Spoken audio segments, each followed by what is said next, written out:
Hello, and you're all very welcome along to the latest Champ.ie podcast, Ireland's premier horse racing podcast in association with Boylesports, Gowran Park Racecourse, EJ Menswear and Shamrock Thoroughbreds. It is our Connor and Bryan Cooper. They've gone clear by 10 lengths. The danger now is in front. The eighth and final flight. He is over safely. Our Connor is clear and away. Don Cossack is 4 lengths clear as they race on up the hill in the Tamiko Cheltenham Gold Cup. And Don Cossack for Jigginstown and Gordon Elliott and Bryan Cooper will win the Tamiko Cheltenham Gold Cup of 2016. If you haven't already, be sure to like this video and subscribe to the Champ.ie YouTube channel, as it helps to get horse racing content out there to the wider audience. Barry and Brian look forward to discussing your latest hashtag Cheltenham Ante-Post selections in the comment section below. We're on the road to Cheltenham again. Boylesports. Don't just bet, choose wisely. Yes, and we're on the road to Cheltenham again. Welcome back to the Road to Cheltenham Challenge on the Champ.ie podcast. And of course, once again, joined by Bryan Cooper, of course, Cheltenham Festival winning jockey, Gold Cup winning jockey. Brian, is that the Silks in the background? Yeah, that's it. It's Don Cossack. That's the number cloth. So, fond memories now, yeah. So, looking forward to kicking off week 3. Absolutely. Week 3, Brian, we've had serious feedback on the show and lots of engagement down below, should I say. So viewers that are just joining us on the Road to Cheltenham Challenge, make sure to enter your portfolio down below. Week 1, week 2, week 3 selections. It's not too late to join. And of course, on the eve of the Cheltenham Festival, we'll be giving away, of course, a VIP trip to the Boylesports Irish Grand National. But as I said, the feedback and comments have been very kind. So continue to put in your selections down below. Brian, if we can't get excited, or if we don't have anything to talk about this week of all weeks, all the big stars out of Punchestown, then if we don't have something to talk about this week, Brian, we'll probably not have nothing to talk about for the year. It was super. Yeah, definitely. It was some incredible racing over both days. You know, it was great to see for racing. You know, it just wasn't a one-man show. And I thought it was great viewing. I was watching it on TV all weekend. I didn't get to Punchestown. I was at a wedding on Friday, so no. Looking through it, you know, there's some fantastic performances. Even in the maiden hurdles were good fields as well. So looking forward to talking about it. Absolutely, and of course, this show brought to you in association with our proud partners. Of course, Boylesports, our betting partner, Shamrock Thoroughbreds, the leading syndicate in Ireland. Of course, EJ Menswear up in Sligo, and Gowran Park, the premier racecourse in the southeast of Ireland. But kicking on, Brian, I suppose as we do every single week on the Road to Cheltenham Challenge, the performance star ratings. You've taken 3, I've taken 3, and we're going to star rate them. Bless you, Brian. Tracker horse, we're going to put one in. Of course, as we do every single week, the competition as well. A reminder about EJ Menswear competition, of course, still an opportunity to enter for an opportunity to win a VIP trip to the Christmas racing, and of course, a tailor bundle as well of your choice. The Stayers Hurdle 2025 looks like we might see Tiupu next upcoming weekend. He's favourite for the Stayers. We'll look at that picture as well, and some questions as well from our viewers, as well as our Ante-Post selection for week number 3. So really looking forward to it, Brian. I suppose, look, let's kick off with the star ratings. Look, you've been very kind to 2 here. You've looked at Factifile. Calypso Chance was very impressive in the bumper course as well, and Ballyburn is chasing debut. You've given 5 stars to Factifile and Calypso Chance. Let's start with Factifile. Is this a changing of the guard, do you think, in the staying division? I think so. Like, it was a fantastic race to watch. All the hype before it built up to some fantastic viewing. And what I like about it was a really truly run race. There was no hiding places. Paul set out good and positive and galloping and made sure it was a test. Fast or slow, to me, looked a little bit fresh. He was a little in Derek O'Connor's hands, I'd say, more so than he wanted him to. Him and Mark Walsh were jostling for the same position for nearly for about 1.5 miles until Factifly got in underneath the ditch there at the bottom of the hill, and Fast or Slow snuck into it then. But no, a great ride by Mark Walsh, tactically very good, and I just think we're in for some hell of a winter if these horses stay in one piece, because it's not going to be the first time they'll take each other on. Yeah, I thought it was interesting, Brian. Obviously, Willie Mullins said before the race even began at Punchestown that he wouldn't be putting the mortgage on any of his runners in the big race or in any of the races. You know, his horses seem to be coming on for the run, as they always do. Mark Walsh said this horse will improve a ton, but the thing that impressed me the most about Factifile was, I suppose, from 50 yards to the line.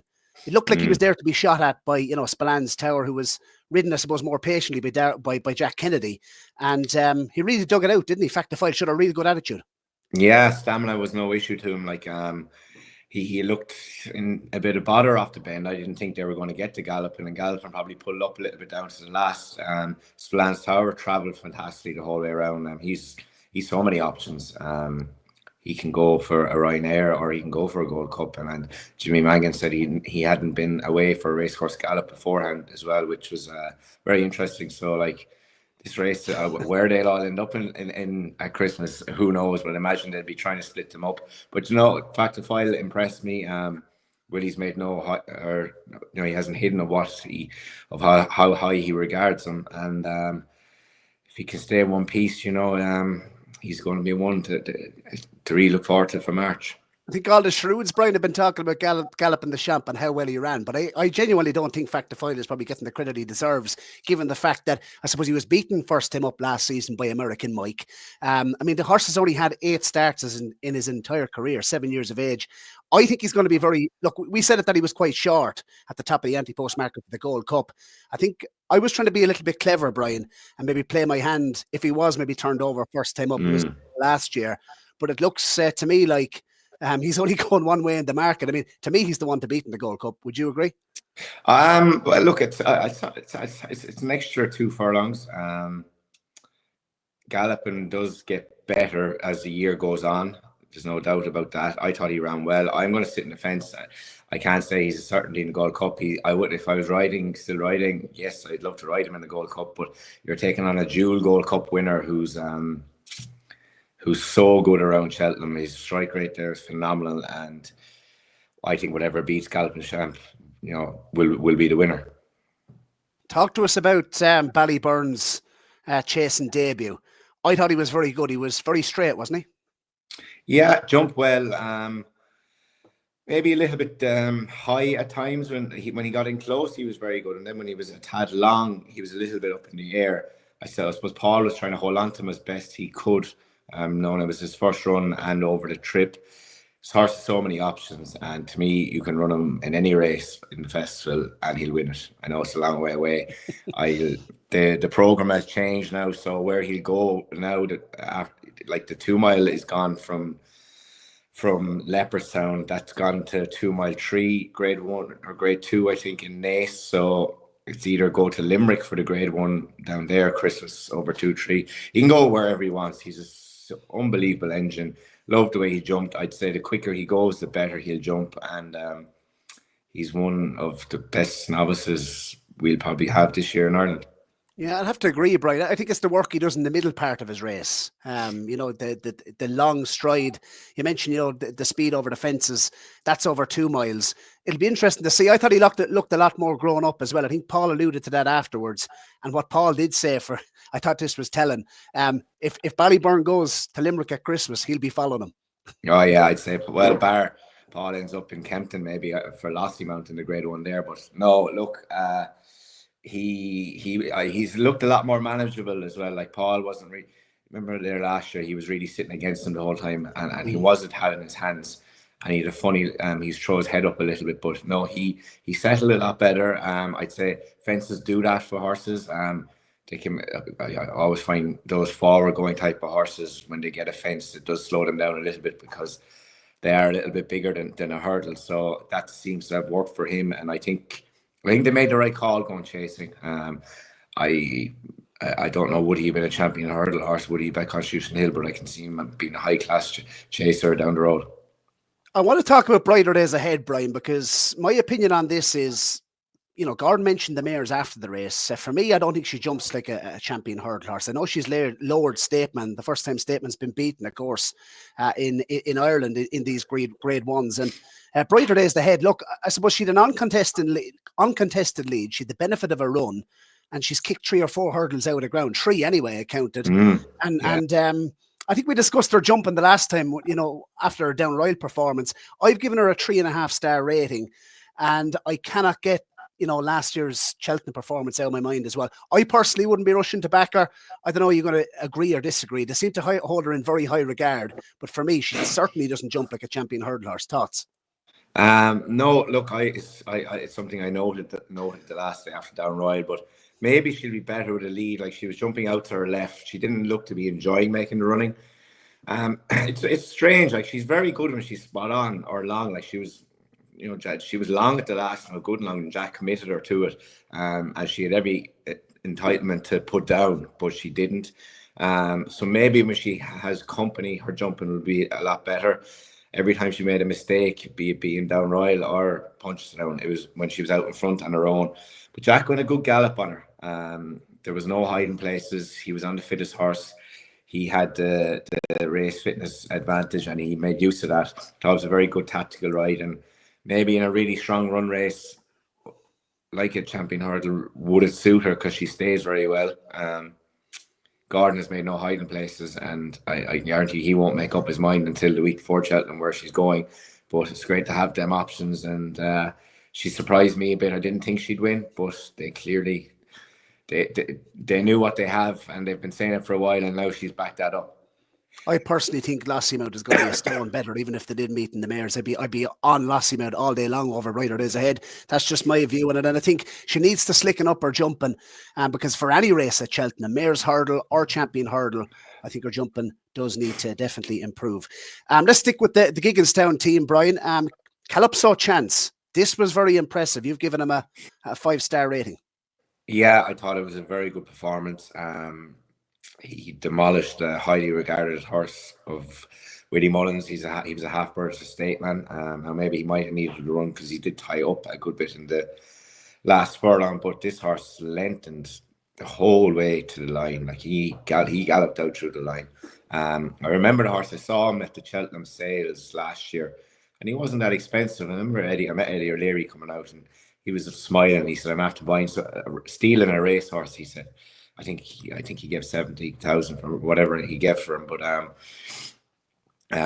he's a bright future. I'd say the race in Navan, the listed winners race, will probably come a bit soon for him. But Gordon said he's going to stick to bumpers this year. He won't be going hurdling, and I'd say he's up there with Gordon's best bumper horses. He has a lot of bumper horses, and there's a lot more to come out. This wouldn't have been one of the most expensive ones, but I'd say he's up in the top of the pecking order at the minute. Sticking on the team of, look, we mentioned Brighter Days Ahead. 2 mares I wanted to touch upon in the last week, Brian. Not sure if you saw only By Night's performance, of course, at Tipperary on Friday. I thought it was a really good start over fences. And I'd say, look, she achieved a rating of 125 last season. We put her up on the show last year. I think it was at 40-1 for the mares. Novice hurdle, and that didn't transpire. I think, look, the second half of the season didn't really work out for her last year, but I thought she jumped beautifully. Yeah, she was plenty. On her first start. She was plenty busy earlier on the early part of the year last year as well, winning the bumper in Navan, and she went hurdling. But no, look, she ran to rating 125 over hurdles. She ran well above that, beating Missouri West and one or two others in that race in Tipperary. She jumped exceptionally well, and I think Keith must have known that, because he was good and confident on her. She's definitely going to be very competitive in all these mares chases now, and I was impressed with her. I thought it was a good, solid jumping performance, and she's going to be, whatever she achieved last year, I'd say she's probably going to be a little bit stronger this year. It's interesting because Gavin Cromwell obviously had Limerick Lace last season, and she was rated 120 over hurdle. You see how she improved for a fence. Yeah. I thought only By Night, just her jumping, and I think particularly the way she picked up between the back of the second last and the last. I suppose 2 really good animals, up top, Missouri West and Westport Cove, both rated in the high 130s over hurdles, and are probably going to make better chasers as well.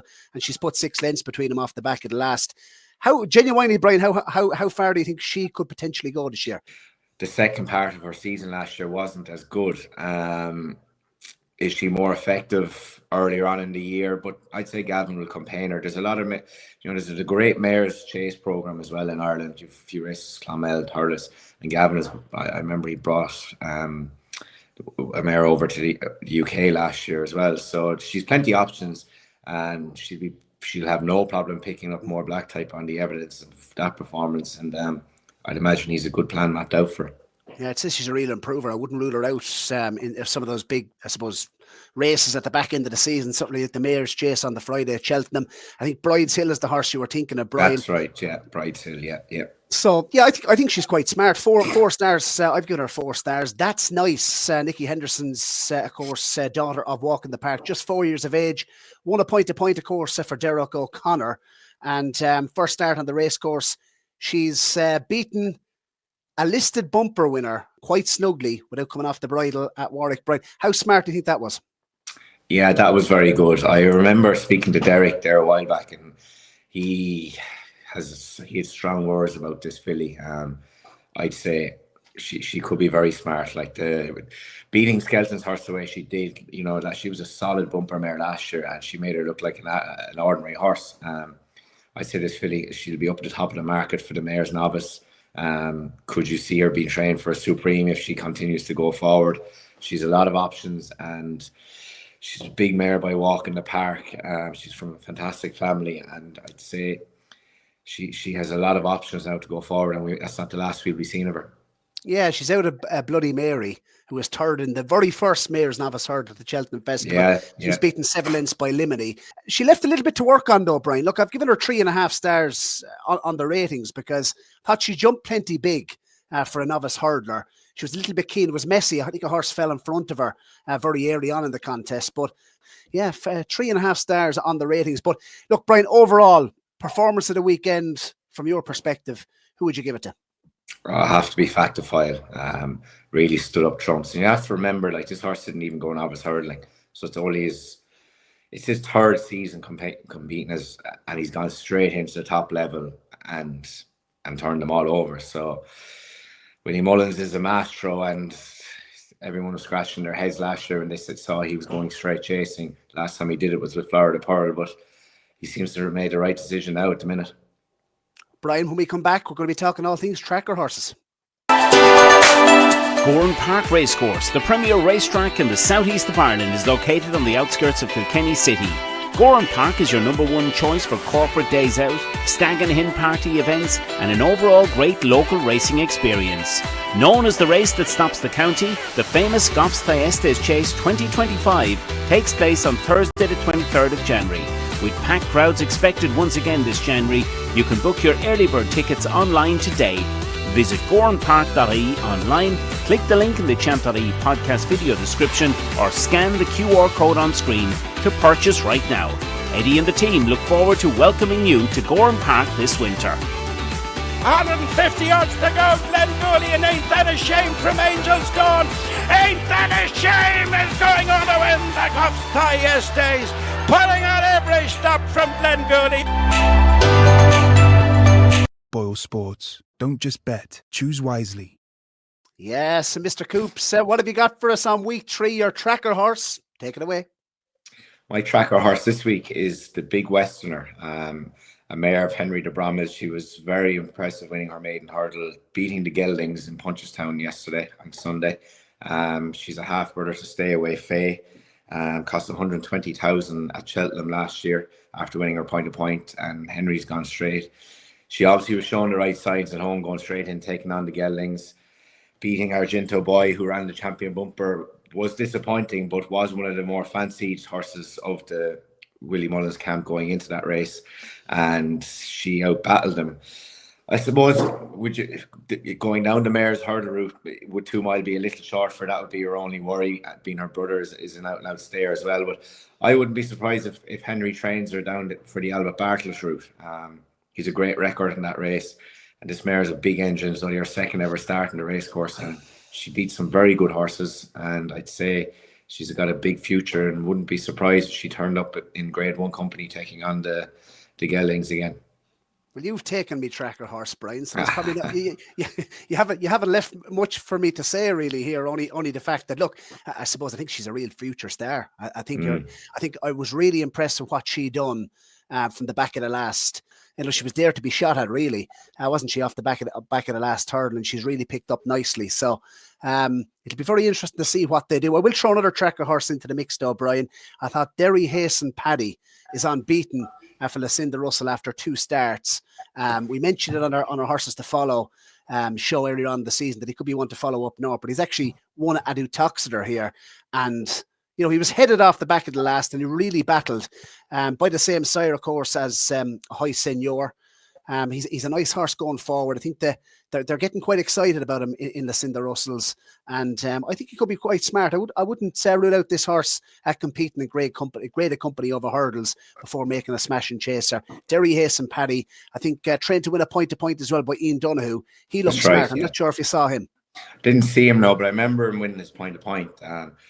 I suppose it's the time of the year now where there's so many horses catching their eyes. Like I was very glued to the juvenile hurdle, the first race in Punchestown as well, especially Naturally Nimble of Joseph's in it. He came from a long way back, and I'd say he's a horse to keep an eye on for those. Maybe a Fred Winter down the road as well. He was rated in the high 80s. He was beaten 26 lengths, but was dropped out a long way out, and his jumping was very good. Nearly got brought down, and I'd say he's another one that we can be put into the notebook there for come March, maybe. Lark in the morning 2.0, you reckon? I'd say same owner, same trainer. Will be the same jockey back on him again in another few weeks, and I'll be getting stuck into Kevin Blake again. I do a Cheltenham preview with him up the north, and I hounded him last year, and I'll be going back down there again and getting stuck into him.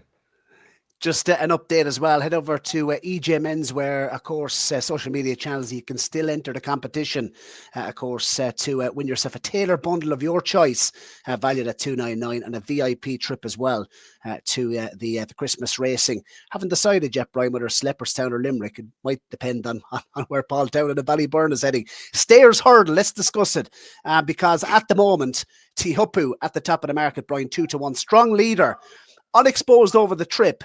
Did it nicely, I thought, at entry at the back end of the season. Doesn't have the strongest Cheltenham for. Lost him out 14-1. I'd say there's as much chance of me running into Stayers Hurdle as lost him out. Home by the Lee, 16-1. Dancing City, I think he'll probably head over fences. Really good campaign last year. 16-1 Bar. Is it as simple as Ante-Post, O'Brien, or have you anything at a bigger price maybe to mention? There's nothing there really. Like this race is going to dice. I know we don't want to be dragging into it too much because we're so far away. Strong leaders. Cheltenham form isn't good enough. He was disappointing in the Cleve Hurdle last year. Yes, he was good in entry, but I actually only heard Ollie Murphy on the TV today, and he mentioned that he wasn't good around Cheltenham, and maybe will he skip Cheltenham and try to do entry in Punchestown or something? I don't know, but this horse will be going off a lot shorter than 2-1 on the day. Hopefully we'll see him out on Sunday in the Hatton's Grace, and he could go down the big bucks route again, I think, because there's not a whole lot jumping out at me in it. Maybe will JP, because there's so many Gold Cup horses, will they send Ian Maximus down that road? I see he's 20-1 there, just trying to pick a hole. Will, you know, they have so many for the Gold Cup. Will they try keep one and go down the stairs route and go back for an English national again with him? It's the only one I can see. There's one I'll throw at you, Brian. There's one I'll throw at you at a bigger price. Look, he's priced up, I think, 33-1 for the Stayers Hurdle. And we know the season, and I suppose the skeleton team, the form that they're in at the moment. Langer Dan. Now, look, he's rated 160. He's a two-time Cheltenham Festival winner. He's just £4 officially off Ante-Post. And I just reading the stable tour that they said this year it looks like they're going to be forced to go down the graded route with him, and to get him dropped £9 now for a third Carl Cup would be some achievement. You know, if he was to drop down to the same rating as he ran in the race last year off 151, he's missed out by a whisker in that 2.5 mile grade 1 contest, of course, behind Imperial Pass at entry last season. He's rated 160, as I mentioned. Look, his Cheltenham Festival form, he's won 2 Coral Cups, and he's been second to a dual Gold Cup winner in Galloping the Champion and Martin Pipe. He's 8 years of age. He's had 24 runs in his career. There could still be more to come. I'm just talking from an each-way perspective here, or if something happened the likes of Ante-Post. I think Langer Dan could be maybe a little bit underestimated by the market, and he's entered this weekend. Yeah, definitely. It's a good shout. So we'll sit and see where his finishing place suggests on his first start this year, and if he wins, well, then you'll be taking all of the 25-1. But the good shout, because I don't even think there'll be a big field in this. It could dilute massively, and backing him in each way would be a fair shout now, because if he does go down this route, he's as you said, he's only beaten a whisker in a grade 1. Behind Imperial Pass and Bob Ollinger, and that form is pretty rock solid. Maybe £6 or £7 below the top top guns, but it throws him right into the mix. Look, if the likes of Teahupoo turned up and underperformed, or maybe if he didn't get to the race, I just thought he looked a big price. So, yeah, Langer Dan, not one that I've rode in behind over the last couple of Cheltenham festivals, but I could certainly see the case for him. Brian, when we come back from this ad break, we're going to put in our week number 3 selections. Get your selections down below, of course, and put your questions in for Bryan Cooper on the road to Cheltenham Challenge. From Dundalk to Longchamp, from the Galway races to the Breeders' Cup, Shamrock Thoroughbreds have taken owners all over the world. Tiger Bell in front, holds them. Late on the scene is Dawn Charger storming home, but Tiger Bell in front and won. Coming through the centre, Laugh a Minute with a strong challenge on this Laugh a Minute, who goes on in the closing stages to win by a length and a half. Laugh a Minute from Fiscal Roots. But it's Harry's Bar repelling the late challenge of the stable companion Dream today, and Harry's Bar makes it 6-course wins. Check out shamrockthoroughbreds.com or click the link in the Champ.ie podcast video description to learn more about new racehorse ownership opportunities. Did have a question, Brian, to answer from Malcolm Bird. I thought it was an interesting question. He's put this to both of us. So, looking at last year's results, and I suppose winners that won at the festival last year, he wants us to give him the best chance of a winner at this year's Cheltenham Festival from the winners last year. Ballyburn. Ballyburn, yeah? Yeah. Arkle, or he'll end up in the Arkle anyway. There's probably no question or doubt about that. So, yeah, Ballyburn and the Arkle. It's hard to disagree with that. Snap on that particular question. Get your questions in for next week on the road to Cheltenham Challenge for myself or for Brian. Brian, it's time for week number 3 selections. And Mr. Coops, what have you got for us? Week number 3. I am going with Teahupoo for the Stairs Hurdle.